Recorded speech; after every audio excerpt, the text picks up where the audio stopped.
Good afternoon, everybody. Welcome back to another episode of the Hockey Talk with TG podcast. I'm Ty Glenn. Hope you guys are having a great Tuesday.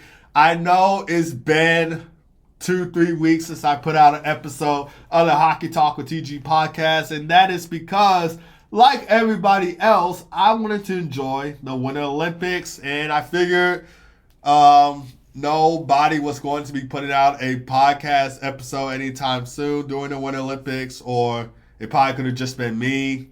Like, I didn't really want to do an episode of my Hockey Talk with TG podcast because the Winter Olympics were on. I wanted to enjoy the Winter Olympics like everybody else did. And I figured everybody was going to be watching the Winter Olympics and probably wasn't going to be tuning in to any podcast or anything like that since the Winter Olympics are going on in Milan, Italy. But I am back on the pod. We are locked in for another episode of the Hockey Talk with TG podcast. We'll talk about the USA-Canada gold medal game, both men and women's.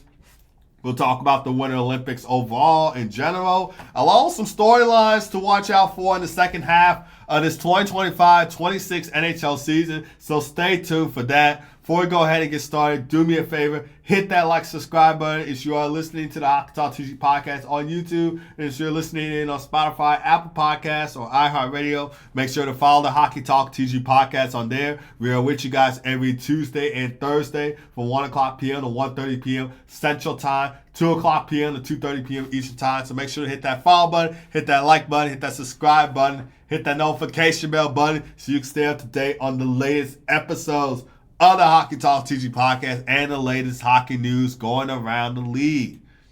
But without further ado, let's go ahead and get started to the Winter Olympic news for today, and then we'll share some NHL news after that. We'll start things off with the USA-Canada men's hockey gold medal game.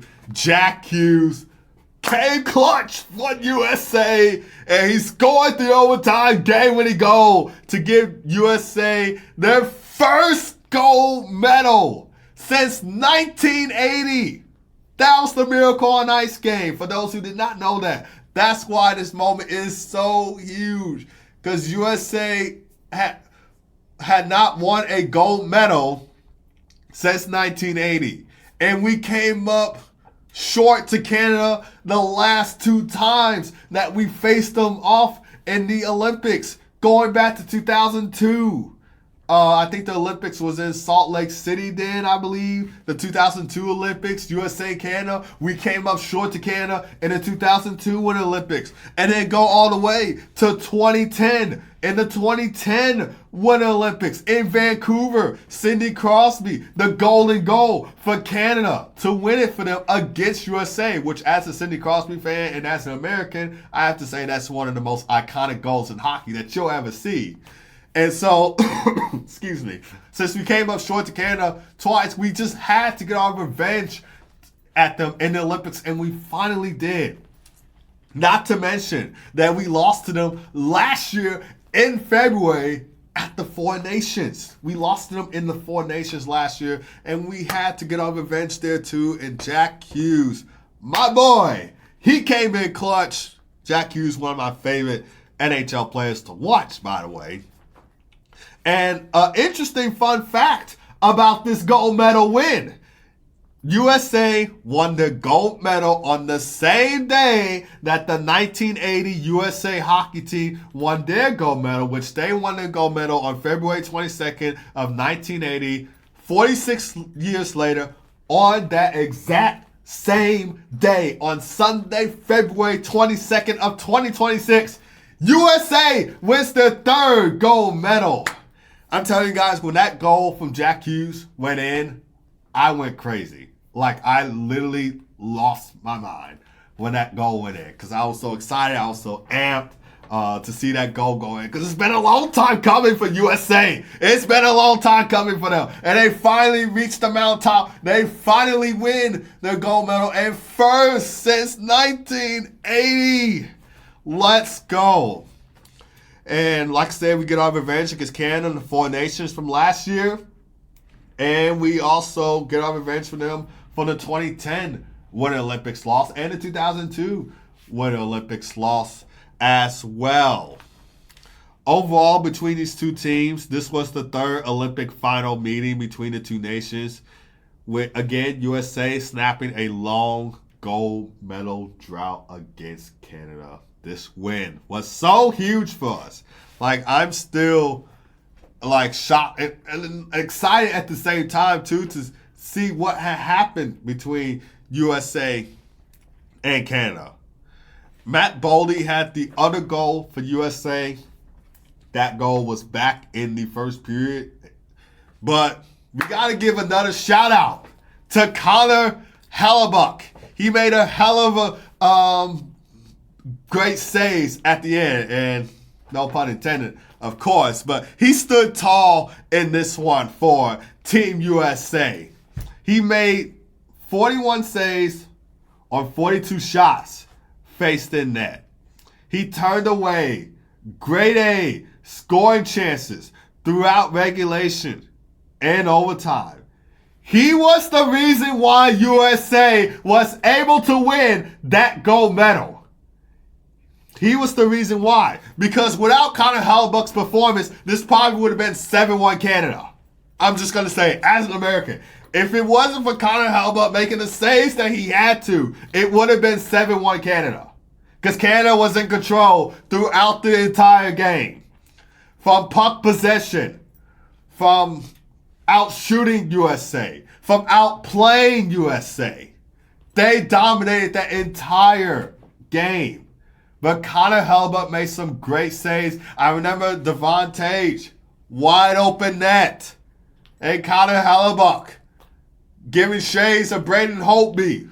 Game 2, 2018 Stanley Cup Final between the Golden Knights and Capitals.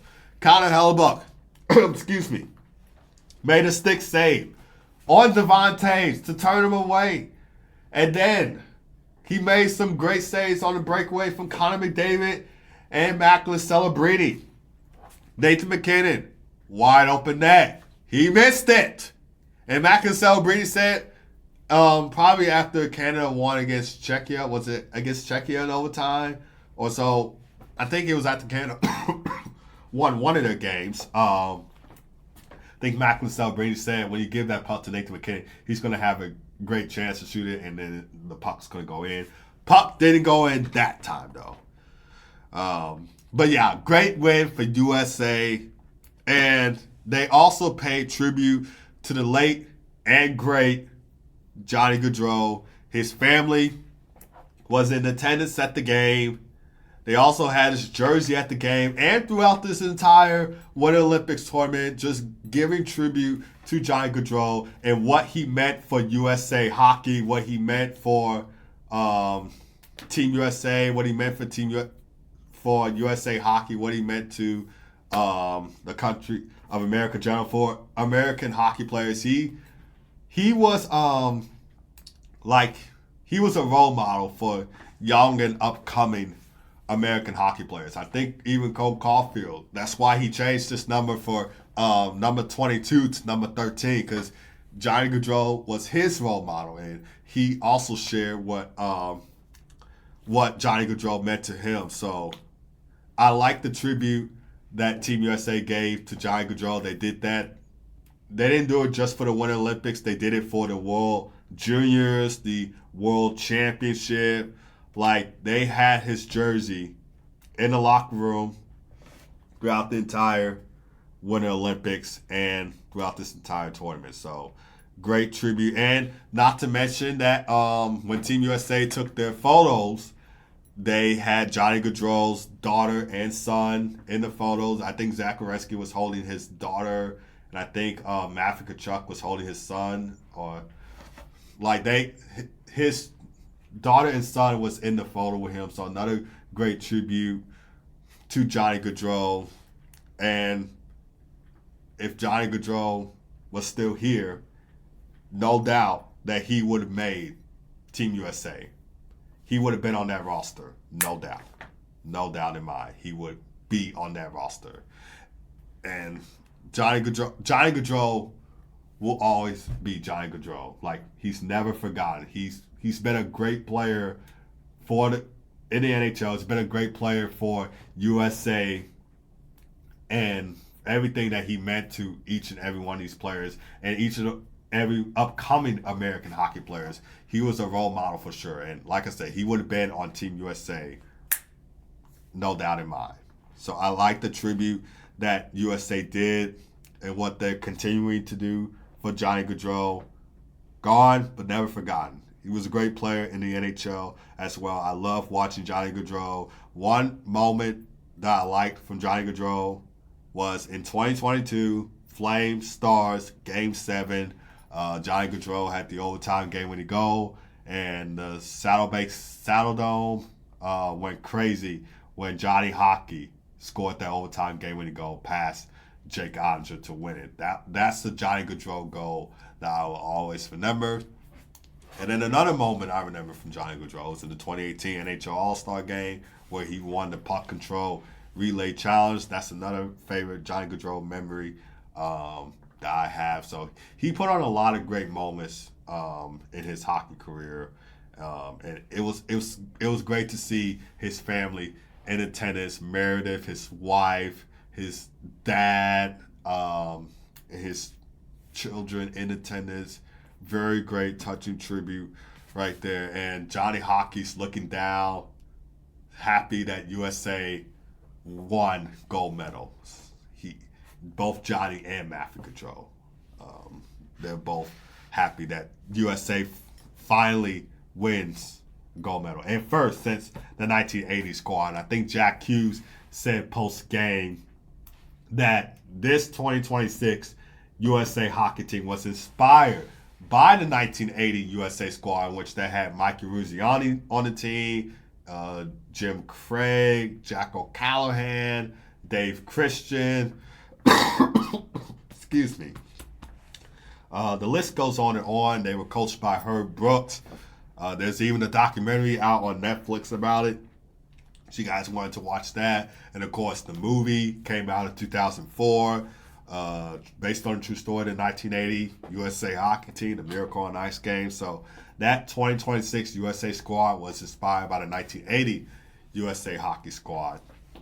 And Jack Hughes even said that we're not playing just for them. We're playing for future generations of American hockey players. So this is for the next generation and the next generation after that. He said something like that in his post-game interview after scoring that golden goal. So again, just happy to see that Team USA is at the top of the mountain. They won gold medal.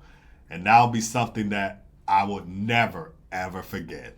Like, in my third year of college, on Sunday, February 22nd, 2026, Winter Olympics, Milan, Italy, USA claimed their third gold medal on an overtime goal from my boy, Jack Hughes.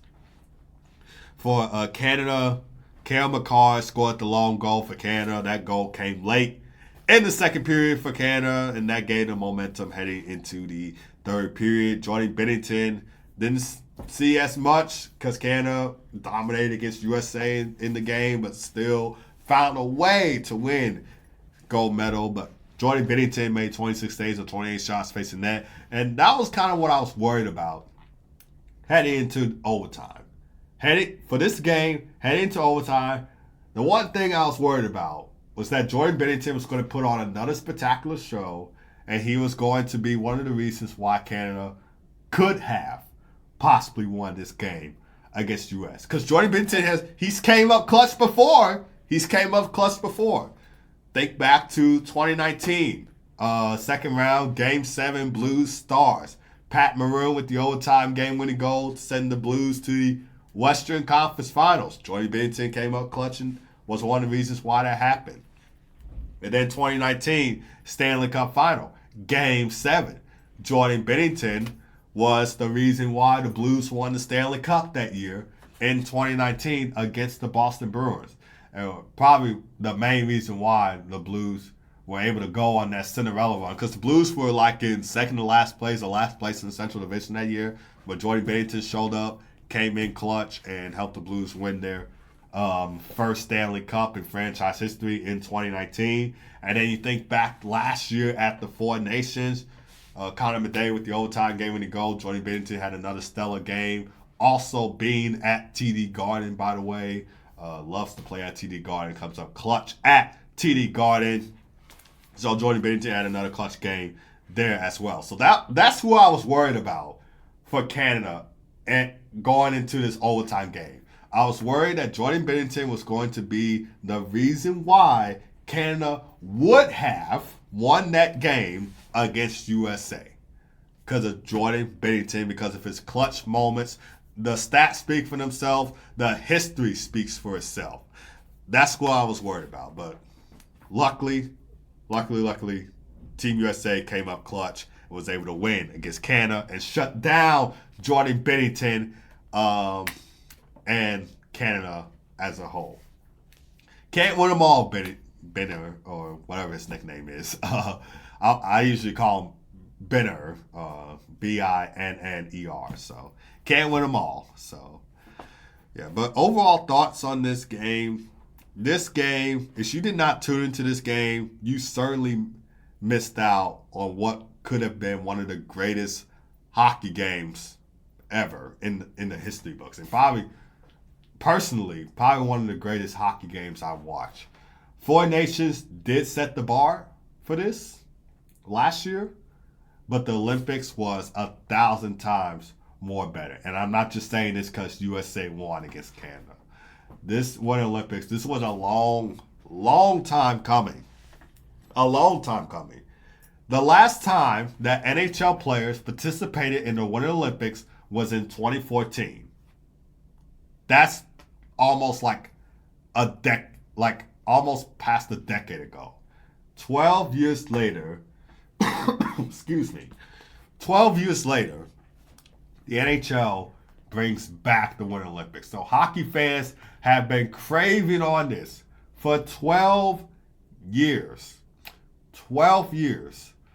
They wanted to see Olympic hockey back with the NHL players on it. Now, there's been World Cup of Hockey. There's been Four Nations. But I feel like hockey fans want to see the Olympics come back. And that's what happened. So this was a great showing for the NHL players. It was great to see these NHL players back on the Olympic international stage. Long time coming. And the NHL brought the energy. The players brought the energy. The fans brought the energy. This was a great showing. And I was very happy to see that the NHL players are going to be returning to the Olympics. I mean, I tuned into these games. These games came on during my class time and also during the afternoon. Like, I know sometimes I would be in the student union watching these games. I would sometimes watch these games at home. I'd be watching them in the student union during my lunchtime. I watch them, these games, and it was a really great showing. I love each and every single part of the Winter Olympics for NHL players and the Winter Olympics overall in general. So this was great to see the NHL players back in the Winter Olympics. I can't wait for 2030, which the 2030 Winter Olympics will be in France, for those who did not know that. 2028, they're going to be bringing back the World Cup of Hockey. Excuse me. 2028, they're going to be bringing back the World Cup of Hockey. Next year, though, they're going to be having the All-Star Game, which I know a lot of hockey fans don't want to see the All-Star Game. They think the All-Star Game sucks. Personally, for me, I really don't care. But if I had to choose, I would want to see more best-on-best international hockey. Because it really brought in a lot of non-hockey fans. People who normally don't watch hockey, or people who don't watch hockey on an everyday basis, like myself. So the Four Nations set the bar, but the Olympics was 1,000 times better. Like, I really enjoyed it, and I can't wait to see the Winter Olympics return in 2030, this time in France. But hopefully they bring the Winter Olympics to the Shy City, the 312.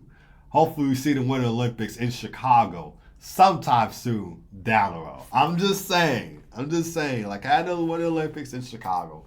That would be great. I think that would be a great saying. The Windy City, the 312.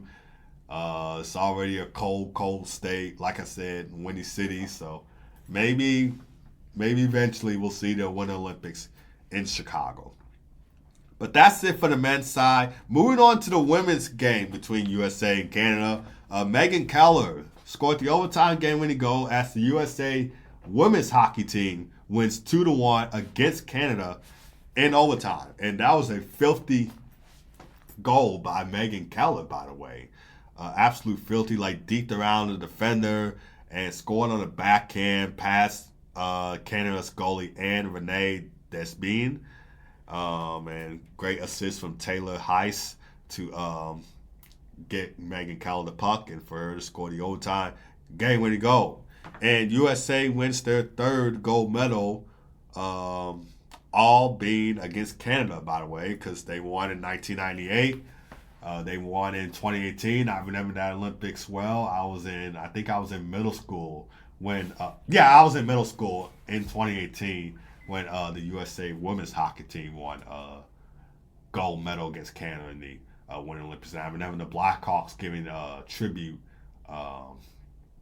to the USA women's hockey team winning gold medal at the Olympics. And I think they were playing the Bruins then when they gave that little tribute. So I remember that game well between USA and Canada women's hockey gold medal Winter Olympics in 2018.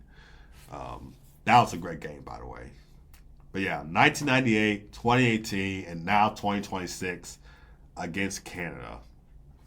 Prior to this final, Canada had won 5 of the 7 Winter Olympic gold medals, with USA claiming the other 2, which again, 1998 and 2018. For Canada won in 2002, 2006, 2010, 2014, and now 2022.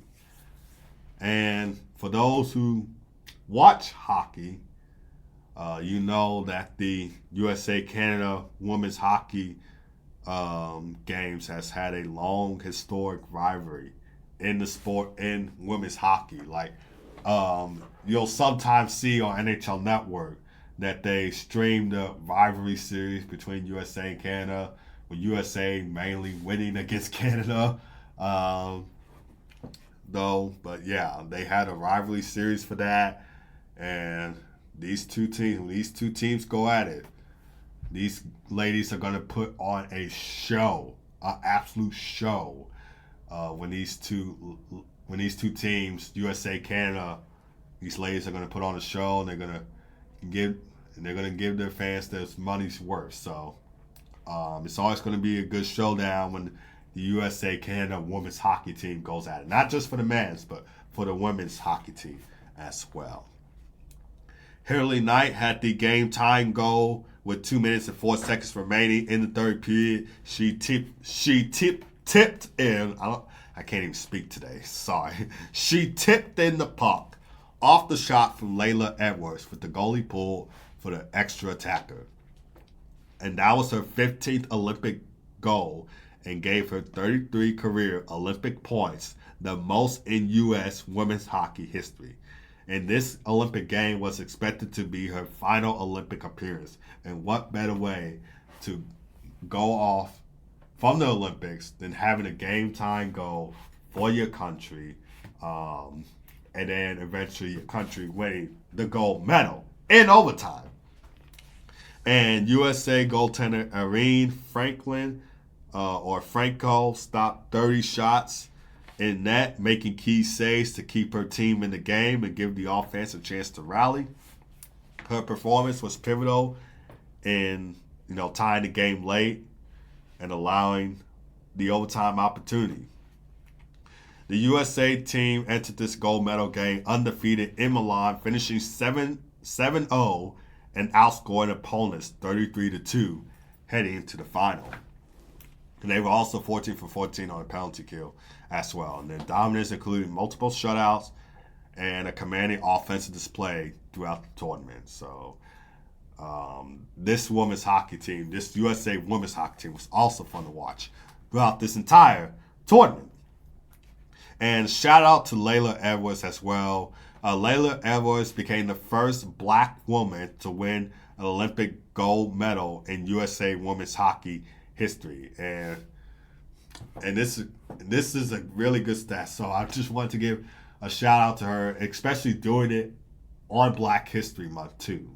That is something special. So shout out to Laila Edwards for that. And she had the assist on Hillary Knight's game time goal as well. So, and she also mentioned that she grew up watching Hillary Knight as well. And she grew up watching her and now playing alongside her at the Winter Olympics and winning gold medal with her at the Olympics. I'm pretty sure that had to feel both emotional and great for Laila Edwards.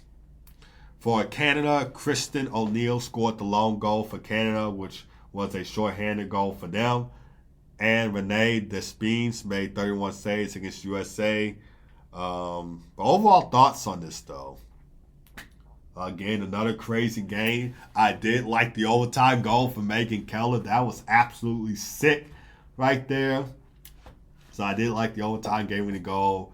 Probably the highlight of one of the best highlights of the Winter Olympics in general was Megan Keller scoring that filthy overtime goal to win the gold medal for Team USA. And that was probably my favorite part of the game, and probably one of my favorite parts of the Winter Olympics in general. Like that goal was filthy.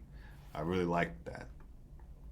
And awesome congratulations to Team United States as a whole, overall, at the Winter Olympics. This is a fun fact that I saw. The United States won a record 12 gold medals, the most any U.S. Winter Olympic team has ever achieved in a single game. This included first-time gold medal wins for several U.S. athletes in events like bobsleigh. Elena Myers-Taylor won that one. Speed skating, which is one of the sports I watched in the Winter Olympics, by the way. We saw Jordan Stoltz taking that one. And free ski half pipe, which we saw Alex Ferreira, hopefully I pronounced that last name right, taking that one for Team USA. The next year, the NHL will go back to their All-Star Game format, which I know a lot of hockey fans don't want to see. But hey, we got 2028 World Cup of Hockey around the corner soon, so I know a lot of fans will be excited for that. And then 2 years later, we got the Winter Olympics in France. So even though, even though that next year in 2027 will be the All-Star Game, it's not going to be that long until we see best on best international hockey back. And as a passionate hockey fan, and speaking for all hockey fans, I feel like the NHL should do more best on best international tournaments instead of doing All-Star games, because not a lot of hockey fans for me, I really don't care, but speaking for all hockey fans, not a lot of them are going to be liking to have the All-Star game every time. They want to see best on best international tournaments. Like, they don't want to see a bunch of All-Star games. Like, we want best on best international tournaments, and the NHL should do more of that, especially what happened at the Winter Olympics this year and the Four Nations last year. And also, to close out this Winter Olympics topic before we get into the NHL news, as a Blackhawks fan, I'm just happy to say that good thing Connor Bedard wasn't on that Team Canada team when USA beat Canada. They gave him the chance to sit out, not be embarrassed, not be part of that team. Even though all Blackhawks fans like myself wanted to see him on the team originally, when USA beat Canada, it was a good thing that Bedard was not on that team, so he wouldn't have to get humiliated. Hopefully I've said that right. And embarrassed on the team. But hopefully in 2030, we'll see Connor Bedard on Team Canada with Macklin Celebrini. We'll have the two Vancouver boys on the team in 2030. So hopefully we see that. And hopefully we see Matthew Schaefer on the team then as well. So, we'll just have to see how everything will go. But I really did like this Winter Olympics, and I can't wait for the one in 2030 in France. Other sports I've watched besides hockey in the Winter Olympics were figure skating, snowboarding, speed skating, skiing, and I think that was about it. I didn't really tune in into much of curling because I really don't get curling. I think it's a boring sport. I don't really get it. I don't really get how you play it or why is this the winter sport and stuff like that. So I didn't tune into curling, but I tuned into some of the other sports like figure skating, snowboarding, speed skating, skiing. And then there was another sport I tuned into at the Winter Olympics, but I can't think of the name of it. But yeah, I really enjoyed this Winter Olympics in Milan, Italy, and I'm pretty sure a lot of people who like a lot of winter sports, like myself, also enjoyed the Winter Olympics. I think this is better than the Summer Olympics. I don't really watch too much of the Summer Olympics as much. Maybe track and field. Since I ran track and field before, I might watch that, but I like Winter Olympics more than Summer Olympics. I'm just saying. All right, so with the NHL games happening on Wednesday, let's talk about some storylines for the second half of the NHL season. And one thing that we should talk about is the 2026 NHL trade deadline. So the end of the NHL trade freeze happened on Sunday because that was also the day that the Olympics ended. And so NHL teams now have 10 days left before the 2026 NHL trade deadline at 2 o'clock p.m. Central Time to make a trade, improving their roster or acquiring assets for the future.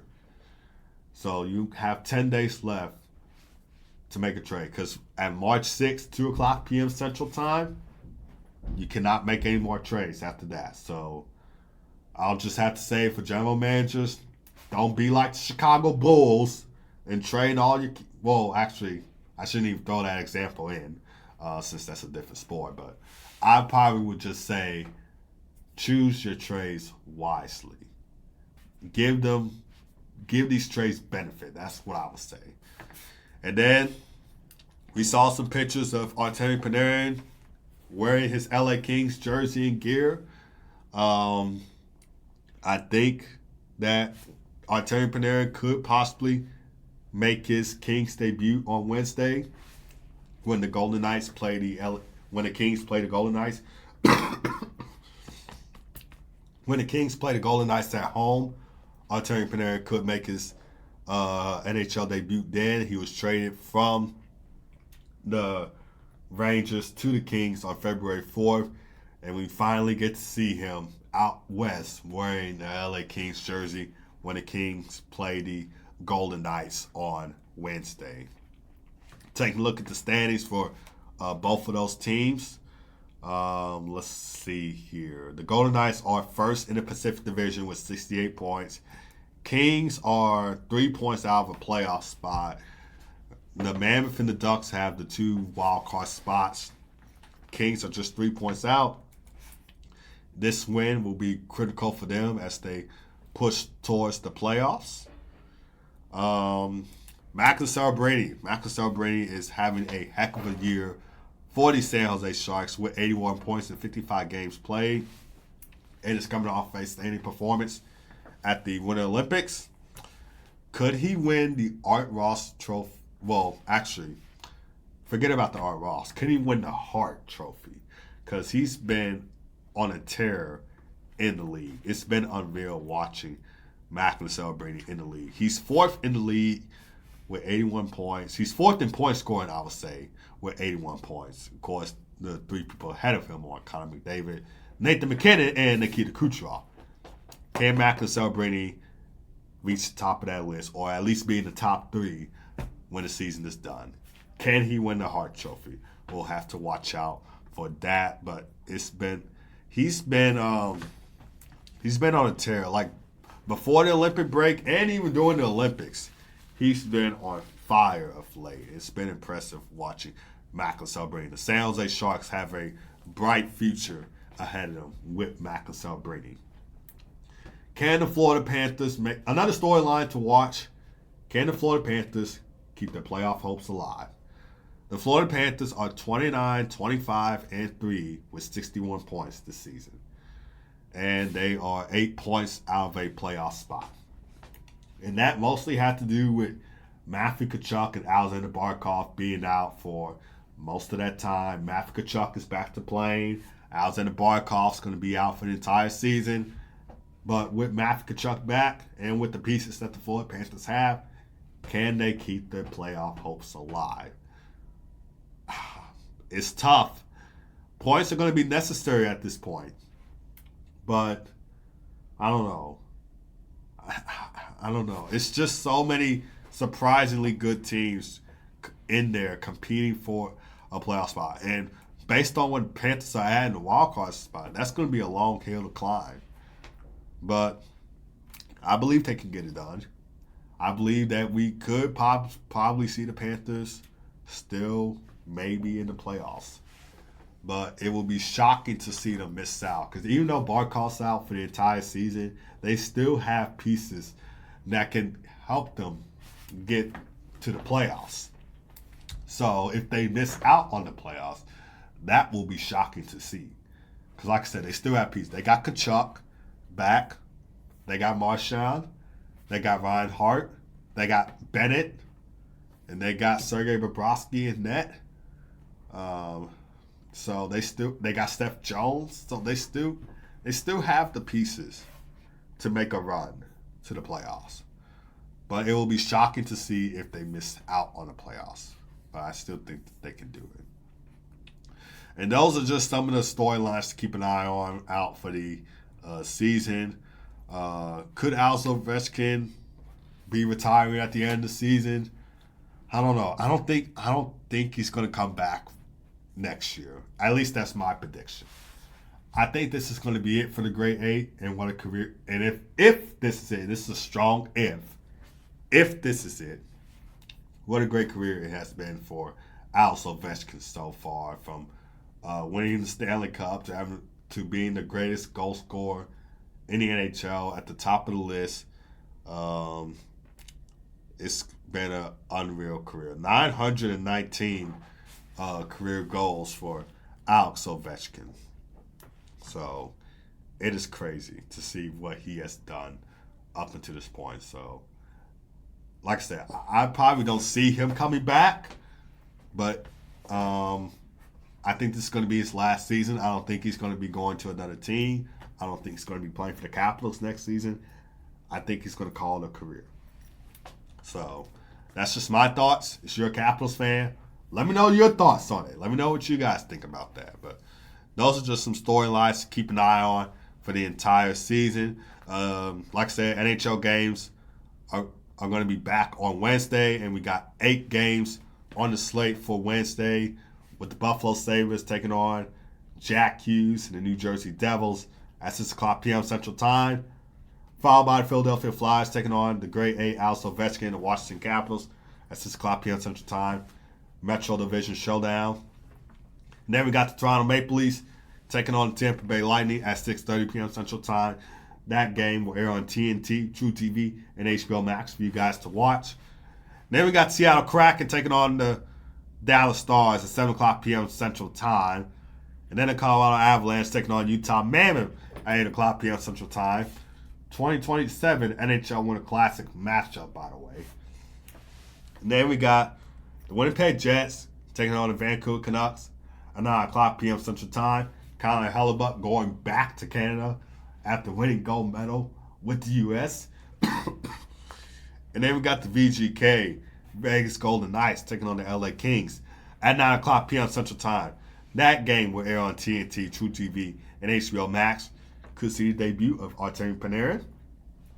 And then the last game of the night will be the Edmonton Oilers taking on the Anaheim Ducks at 9:30 p.m. Central Time. But that's going to do it for this episode of the Hockey Talk with TG Podcast. Thank you guys for tuning in as always. Really do appreciate it. Don't forget to hit that like, subscribe button on YouTube. Make sure to follow the Hockey Talk TG Podcast on Spotify, Apple Podcasts, and iHeartRadio. Both of you guys have a great rest of your day. Keep God first as always. Be blessed. I'll see you guys on Thursday for another episode of the Hockey Talk with TG podcast. Take care.